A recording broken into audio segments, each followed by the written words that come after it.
오늘은 창세기 47장 7절에서 10절까지 나오는 말씀으로 하나님이 선택하고 또 선택한 사람을 어떻게 주님께서 책임지시고 또 그 과정 속에서 하나님은 어떤 것을 이루시기를 원하시는가 하는 그 목적에 대한 것을 살펴보도록 하겠습니다. 7절에서부터 10절까지 말씀 제가 봉독합니다. 요셉이 자기 아비 야곱을 인도하여 바로 앞에 서게 하니 야곱이 바로에게 축복하매 바로가 야곱에게 묻되 내 연세가 얼마뇨? 야곱이 바로에게 고하되 내 나그네 길의 세월이 130년이니이다. 나의 연세가 얼마 못되니 우리 조상의 나그네 길의 세월이 미치지 못하나 험악한 세월을 보냈나이다 하고 야곱이 바로에게 축복하고 그 앞에서 나오니라. 말씀의 은혜 되시기를 바랍니다. 하나님께서 야곱의 이야기를 통해서 우리에게 해주시고자 하는 말씀, 이 말씀들을 통해서 우리에게 전달해 주시고자 하시는 메시지는 무엇일까요? 이 본문을 근거로 해서 생각하면 쉽게 이렇게 이야기할 수 있습니다. 하나님은 자기가 선택한 사람을 끝까지 책임지신다. 동시에 하나님께서는 사람을 선택할 때부터 그 사람을 향해서 갖고 계신 목적이 있는데 하나님께서는 그 목적도 반드시 이루신다라고 하는 것입니다. 오늘 이 이야기는 야곱의 삶 전체를 이렇게 살펴보면 분명해지는데요. 그동안 우리가 살펴본 것은 야곱이 출생에서부터 삼촌 라반의 집을 떠나는 데까지 사이에 하나님이 택하신 것과 인도하시고 보호하시는 모습을 살펴보았습니다. 그리고 오늘 이 부분에 나오는 이야기는 그 야곱의 인생의 후반부에 해당되어지는 말씀입니다. 우리가 라반의 집을 삼촌 라반의 집에서 야곱이 떠날 때를 60 혹은 70 이렇게 생각을 한다고 하면 그 후에 오늘 이 본문에 나오는 이야기까지 바로 앞에 서가지고 바로를 축복할 때 야곱의 나이가 130이라고 그랬으니까 한 60, 70 혹은 80 세월을 보낸 후에 이야기를 하고 있습니다. 어떤 분이 우리 인생에 대해서 책을 쓸 때에 우리 인생은 축구하는 것과 비슷해가지고 전반전이 있고 후반전이 있다 이렇게 얘기하는데 오늘 이 본문 말씀은 사실은 후반전에 해당되어지는 긴 이야기를 우리가 이렇게 축약해서 살펴보려고 하는 것입니다. 야곱이 애굽에 내려간 것이 130이라고 하면 애굽에서 야곱이 사는 시간은 17년이라고 그랬습니다. 그래서 야곱이 죽을 때에는 그 연세가 147이라고 그랬는데 이 세월 동안에 하나님은 야곱에게 어떤 일을 해 주었을까? 한번 이 부분에 대해서 성경이 보여주는 대로 우리가 따라가면서 하나님이 우리를 선택하시고 우리의 삶을 책임지신다라고 할 때 어떤 것을 뜻하고 또 그 과정 속에서 하나님은 어떤 목적을 이루고 계시는가 하는 것을 한번 살펴보겠습니다. 선택한 자는 선택을 받은 자에 대해서 끝까지 책임을 진다. 이렇게 이야기를 한다고 하면 야곱은 하나님께로부터 선택을 받은 자이고 하나님은 야곱을 선택하신 분이에요. 야곱이 하나님을 선택하기 이전에 하나님이 야곱을 선택했기 때문에 하나님께서는 야곱을 끝까지 책임져 주시는 것입니다.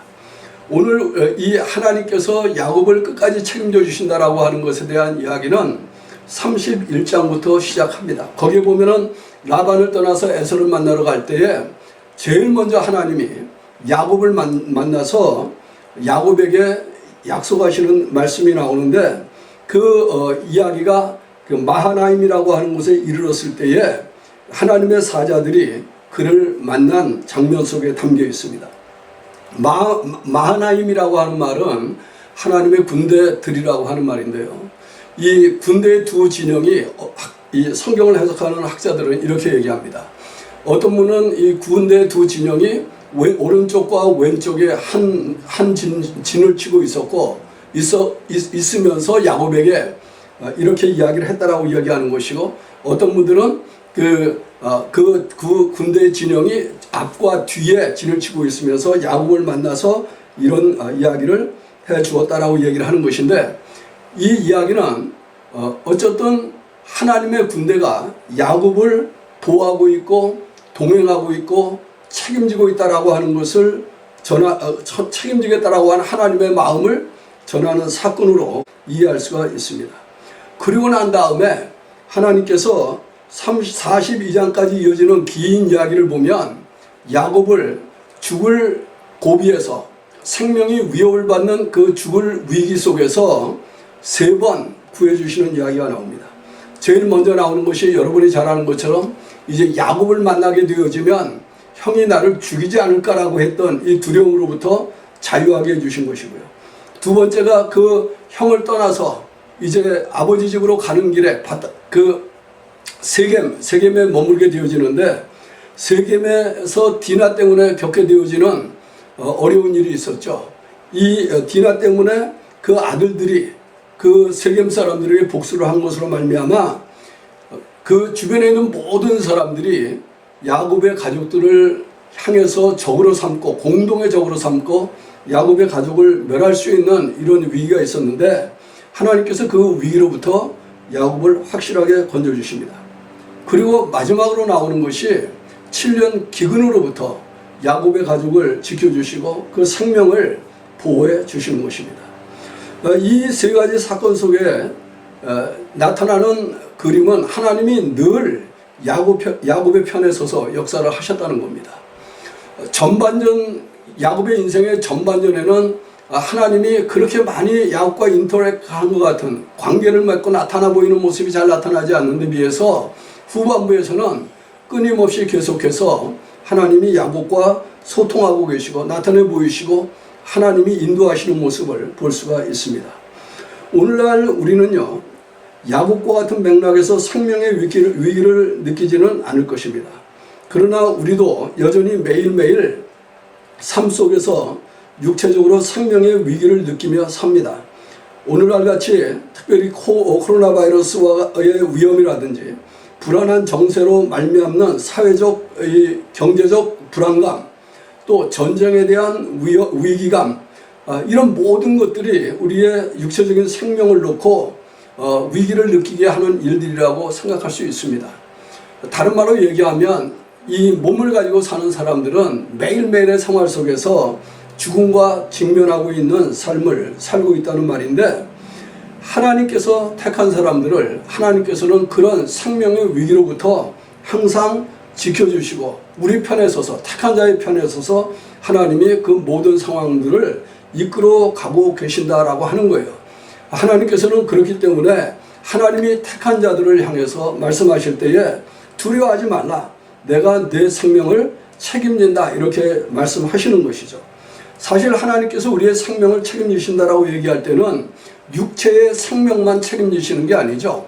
하나님께서는 이 육체의 생명도 썩을 몸에서 영원히 썩지 않을 부활의 몸을 주시겠다라고, 그렇게 함으로써 영원히 살 수 있도록 책임져 주시겠다라고 얘기하는 것이지만, 우리의 몸이 죽을 수밖에 없게 되어진 죄로 말미암아 하나님의 진노로부터 피할 수 없는 인생이 된 이 사람들에게 하나님이 내가 너를 택했다라고 하는 이 한 가지 사실 때문에 그 하나님의 영원한 진노, 영원한 죽음으로부터도 우리를 구원해 주시고 책임져 주신다라고 말씀을 하는 것입니다.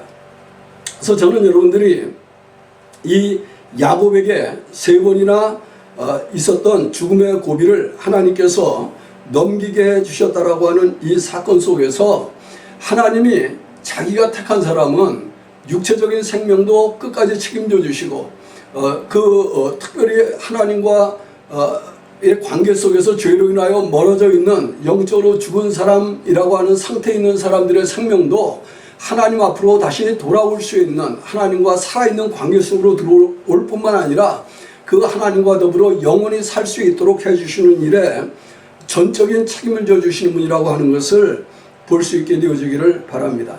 특별히 오늘날 우리가 예수를 믿는다라고 얘기할 때는 그 죽음과 하나님의 심판에 대한 이 무거운 관문을 우리 대신 예수님께서 이미 통과하셨다라고 하는 것을 믿는 것 때문에 하나님이 우리 위에 생명과 영원한 하나님의 은총을 보장해 주시고 책임져 주시는 자리에 들어와 있다라고 하는 것을 믿는 것 아니겠습니까?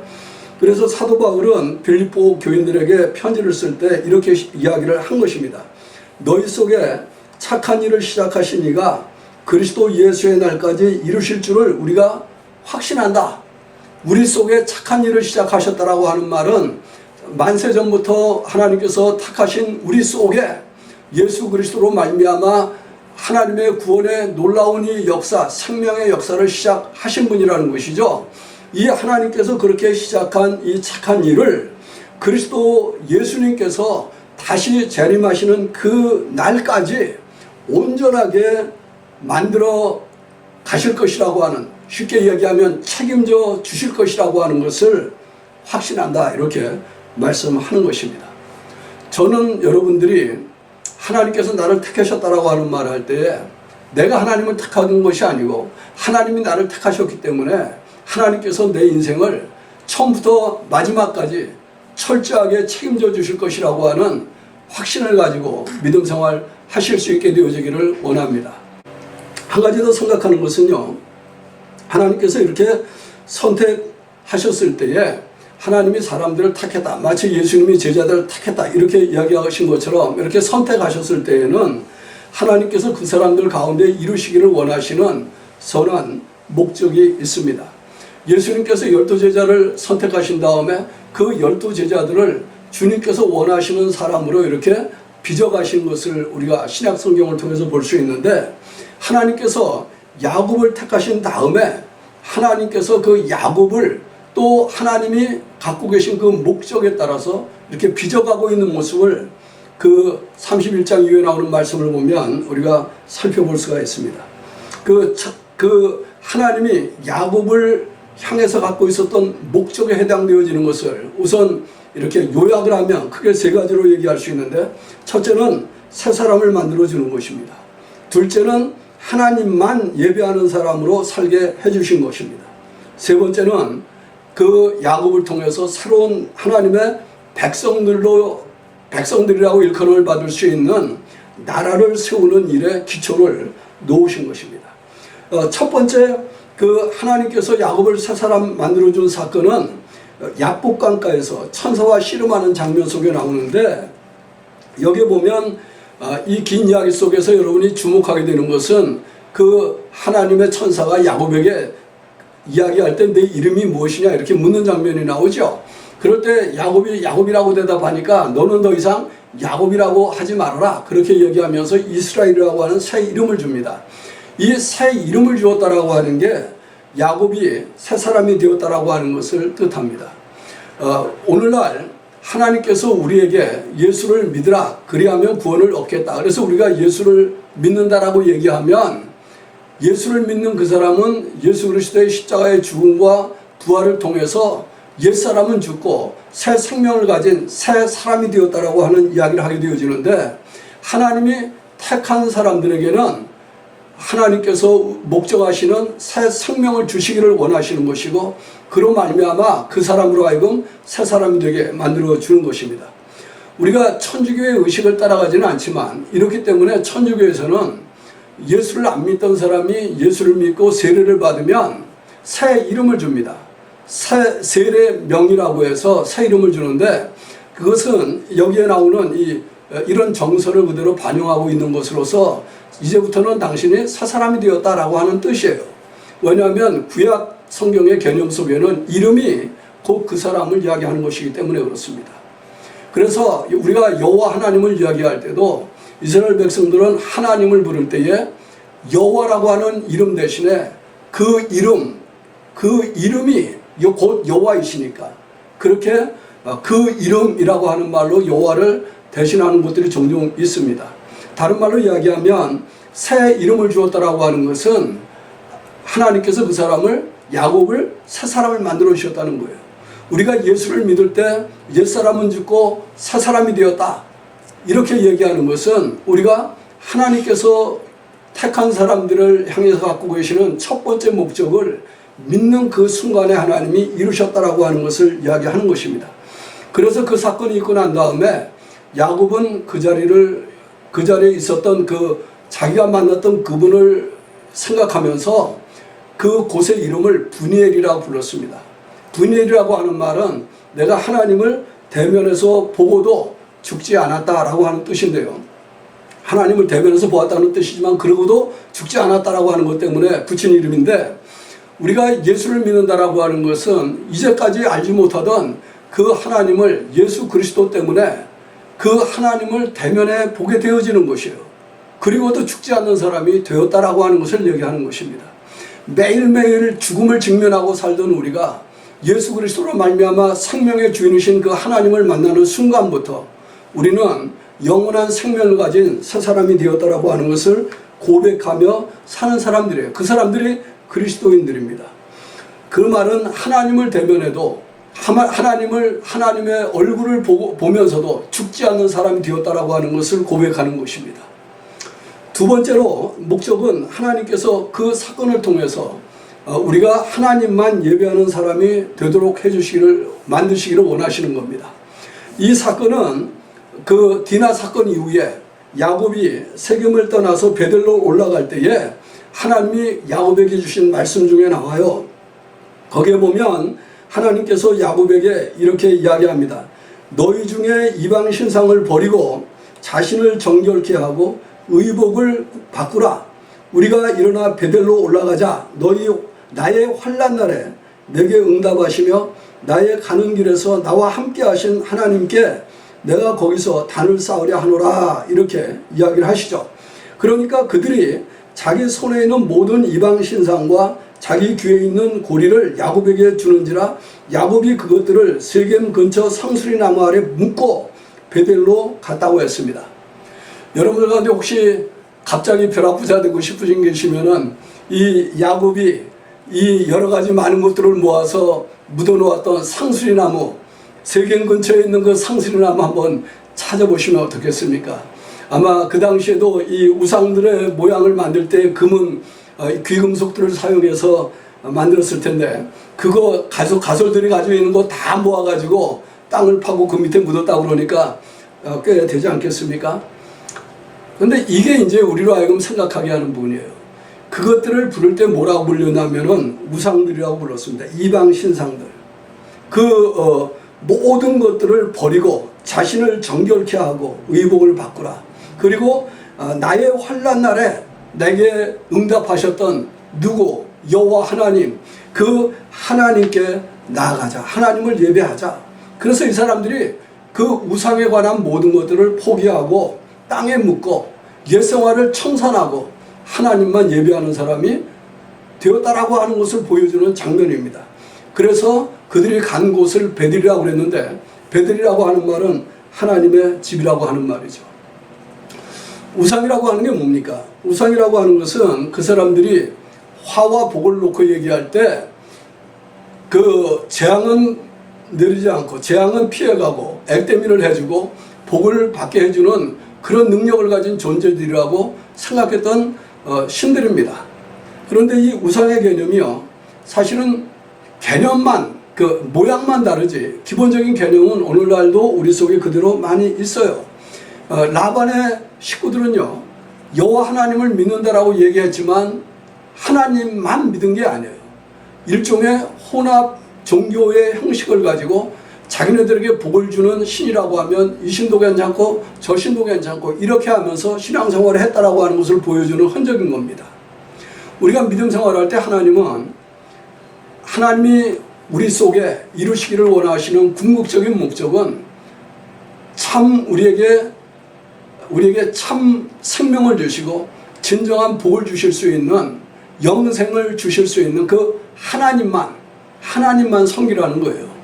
그래서 나중에 하나님이 이스라엘 백성들 시내산에서 언약을 맺을 때에 그 사람들에게 주신 계명의 첫 번째가 뭡니까? 너희는 나 외에 다른 신을 두지 말라라고 하는 것이죠. 거짓 신들 섬기지 말라는 겁니다. 우상을 따라가지 말라는 겁니다. 이 세상에 보이는 그럴듯하게 보이는 모든 보이는 것들, 그것이 우리에게 우상이 될 수도 있고 우리 마음속에 사모하고 추구하는 권세나 명예나 이런 보이지 않는 것들이 우리 마음의 우상이 될 수 있는데 그런 것들 따라가지 말라는 겁니다. 생명에 관한 한 우리의 삶을 책임져 주실 수 있는 분은 하나님밖에 없다. 그렇게 말씀하는 것이죠. 그래서 우리가 예수를 믿는다라고 하는 것은 이 세상 모든 다른 신들을 포기하고 이 세상 다른 모든 우상들을 포기하고 우리에게 영원한 생명을 주시기 위해서 인간이 되어 이 땅에 찾아오셨던 그 예수 그리스도로 말미암아 우리에게 나타내 보여주신 그 여호와 하나님, 창조주 하나님만 예배하는 사람들이 되게 하시는데 우리를 택한 목적이 있다라고 하는 것입니다. 하나님께서 이 하나님만 섬기는 사람이 되도록 하기 위해서 오랜 세월 동안 하나님은 야곱의 인생 속에 또 예수를 믿는 우리의 삶 속에 역사하고 계시는데 하나님께서 그 목적을 완전히 이루시는 그날에 우리가 진정으로 살아계신 하나님 앞에서 참 자유를 누리는 사람들이 될 것입니다. 세 번째는요, 기근 때문에 애굽으로 내려갈 수밖에 없게 되어졌을 때 하나님께서 야곱에게 주신 말씀 속에 그 목적이 나옵니다.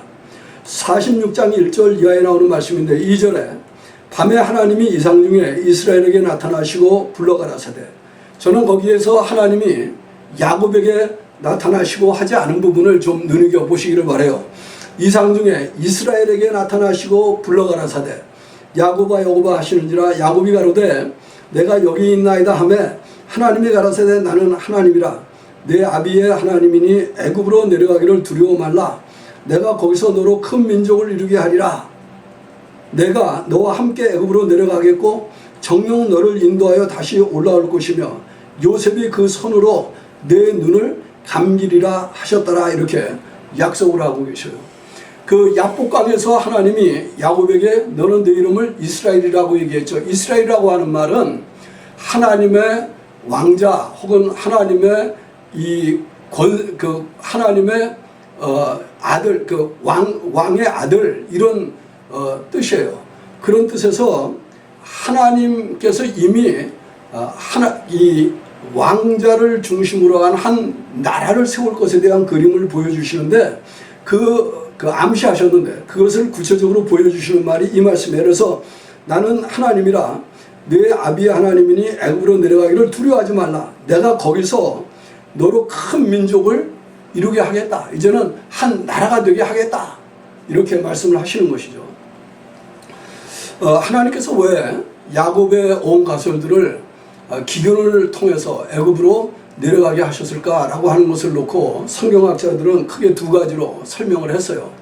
하나는 만일에 야곱의 식구들이 계속 가나안 땅에 있었다고 하면 야곱을 중심으로 하는 한 민족을 이루기가 굉장히 어려웠을 것이다. 왜냐하면은 그 가나안 땅에는 바알이라고 하는 그 다른 많은 신들을 섬기게 되어지는데 이미 우리가 라반의 삶의 형태 속에서 볼 수 있었던 것처럼 쉽게 혼합 종교가 되기 쉽고 통혼을 통해서 야곱의 자손들도 점차적으로 정체성을 잃어가는 현상이 나타나게 되어졌을 수 있었을 것이다. 그러면 야곱의 자손들을 통해서 하나님이 이루시고자 하시는 새로운 나라가 세워질 수 있었겠는가? 그런 관점이 하나고요. 다른 하나는 이 사람들이 목축하는 사람들이었는데 애굽에 내려갔을 때 애굽 사람들과 어울리지를 못하는 것이죠. 다른 말로 얘기하면 통혼을 하는 것도 어렵고 섞여서 사는 것도 어렵고 이런 완전히 고립되어진 상황 속에 이 사람들이 살 수 있도록 그 속에서 한 민족으로 자라갈 수 있도록 그렇게 만드셨다는 거예요. 그래서 이 애굽의 고센이라고 하는 이 지역은 마치요 하나님이 이스라엘이라고 하는 나라를 태어나게 하기 위해서 사용한 그 태와 같다, 자궁과 같다 이렇게 해석을 하시는 분들이 있습니다. 여러분들 어떻게 이야기를 하든지 관계없이 우리는 이 말씀 속에서 하나님이 야곱을 택하시고 야곱을 인도하시고 보호하시고 야곱의 생명을 3번씩이나 건져주시면서 책임을 지시고 하는 그 모든 일들 속에 야곱을 새 사람 만드시고 또 야곱으로 하여금 온전히 하나님만 섬기는 사람이 되게 만들어주시고 그 야곱을 통해서 하나님께서 의도하신 새로운 한 나라, 신정국가인 이스라엘이 태어나도록 태동할 수 있게 만들어준 것을 볼 수가 있습니다. 다른 말로 이야기하면 하나님께서 하나님이 택하신 사람들에게 생명을 구원해 주시는 구원의 역사를 이루실 때에는 우리에게 새로운 사람이 되게 만들어 주실 뿐만 아니라 하나님께서 우리로 하여금 하나님만 섬기는 사람이 되게 해주실 뿐만 아니라 그런 사람들을 통해서 하나님은 하나님의 나라를 세워나가시게 되어지기를 원하신다는 거예요. 거기에 하나님의 목적이 있습니다. 교회는 그 하나님 나라의 지상의 전초 기지라고 할 수 있어요. 우리가 교회를 말할 때 교회의 세속화를 배척해야 한다고 하는 말, 그런 일들이 세상적인 것들이 교회 안에 들어오는 것에 대해서 경각심을 가져야 된다라고 하는 말을 하는 이것도 사실은 하나님만 섬기도록 택함을 받은 그 사람들이, 새 사람들로 부름을 받은 그 사람들이 자기네들이 뒤로 묶어온 그 세상의 것들을 다시 하나님의 교회 안으로 들고 들어오는 것 같은 현상이기 때문에 그런 일이 일어나지 않도록 해야 된다라고 얘기하는 것과 같습니다. 그리스도인들이 하나님께서 주신 하나님의 얼굴을 보고도 죽지 않는다라고 하는 자유한 사람이 되었다라고 하는 이 새로운 정체성, 그 여호와 하나님을 아버지라고 부를 수 있는 그 새로운 정체성을 가지고 하나님만 즐거워하면서 사는 사람으로 하셨다라고 하는 것이, 그것을 믿고 그대로 살려고 하는 사람들의 그 삶을 통해서 하나님은 하나님의 나라가 이 땅에 도래하도록 역사하고 계시는 것입니다. 정리하면 이렇습니다. 하나님께서는요, 야곱의 인생의 전반부와 후반부를 조금씩 다른 모습으로 인도하셨어요. 전반부에서는 부드럽게 선하게 택한 사실을 알려주시고 인도해 주시고 이 개인적인 조그마한 상황 속에서 어려움을 겪을 때 보호를 해주셨죠. 후반부에 들어와서는 하나님이 더 큰 하나님의 이 구원의 목적을 이루시기도 하는 이것 때문에 하나님께서 야곱의 삶 전체를 내가 책임지고 있다라고 하는 것을 보여주신 후에, 만화임의 사건이죠. 보여주신 후에 생명의 위기를 세 번 겪게 되어지는 생명의 위에서 기적적인 방법으로 하나님이 야곱의 생명을 보존해 주십니다. 하나님은 우리를 똑같은 방법으로 구원해 주신 거예요. 죽음을 매일 대면하고 사는 우리들에게 예수 그리스도로 말미암아 영원한 생명을 가진 사람이 되었다라고 얘기할 때에 이제는 하나님의 얼굴을 대면해도 우리는 죽음을 두려워하지 않는 사람이 될 수 있도록 편안한 마음과 자유함을 가진 사람들이 되게 만들어 주신 거예요. 그리고 이 세상에서 겪는 사건들 때문에 육체적인 생명의 위기를 통과하게 된다 할지라도 주님께서는 죽은 우리의 몸을 다시 살림으로써 영원한 생명을 가진 사람으로 살 수 있게 해주시겠다고 약속하고 계신 것 아닙니까? 육체의 부활은 우리의 소망이라고 하는 이야기가, 하나님께서 우리의 생명을 원하신다라고 할 때 이 생명은 영육간의 모든 것을 포함하고 있다라고 하는 것을 믿으시게 되기를 바랍니다. 두 번째로는 하나님께서 이 택함에 대한 책임을 주신다라고 얘기할 때 우리가 전적으로 하나님만 예배하는 사람으로 살도록 만들어가고 계신다라고 하는 거예요. 전적으로 하나님만 믿는 사람이 되어가도록 하는 거예요. 믿음이 성숙해간다라고 하는 말은 젊었을 때 우리가 갖고 있었던 많은 원함 이런 것들이 있기 때문에 생겨지는 보이지 않는 우상들, 보이는 우상들, 이런 것들이 많이 있지 않습니까? 우리 삶에 영향을 주는 것들, 그런 것들로부터 점차적으로 자유로운 사람이 되고 하나님만 생각하면 그야말로 만족할 수 있는 사람으로 살 수 있는 사람이 되게, 그런 상태 속에, 그런 단계 속에 들어가도록 역사해 주신다라고 얘기하시는 것입니다. 그래서 그런 사람들이 이 세상에 많아지면 많아질수록 그런 사람들을 통해서 하나님은 결국 무엇을 하고 계시냐면은 하나님 자신이 살아계신 분이라고 하는 것을 안 믿는 사람들에게, 어둠 속에 있는 사람들에게 빛처럼 비춰주고 계시는 것입니다. 야곱을 통해서 우리에게 나타나고 있는 분은 야곱이 아니잖아요. 야곱을 통해서 우리에게 나타나고 계신 분은 야곱을 택하시고 부르시고 인도하시고 보호하시고 책임지시고 그 야곱을 통해서 이루시기를 원했던 하나님의 거룩한 목적을 성취하고 계시는 그 하나님이시잖아요. 하나님께서 여러분의 삶을 보시면서 그 일을 이루고 계신다라고 하는 것을 믿으시기를 바라고요. 그렇기 때문에 여러분들을 바라보는 모든 사람들이 아무개 장로님, 아무개 집사님, 아무개를 보니까 정말 하나님이 그 삶 속에 역사하시면서 여기까지 그들에게 복을 주시고 은혜를 베푸시고 그 가운데 그들의 삶을 책임지고 계신 분이 하나님이라고 하는 것을 나로 하여금 볼 수 있게 해주었다. 나도 그 하나님을 믿고 싶다. 이런 단계에 들어갈 수 있게 되어지기를 참 기대해 봅니다.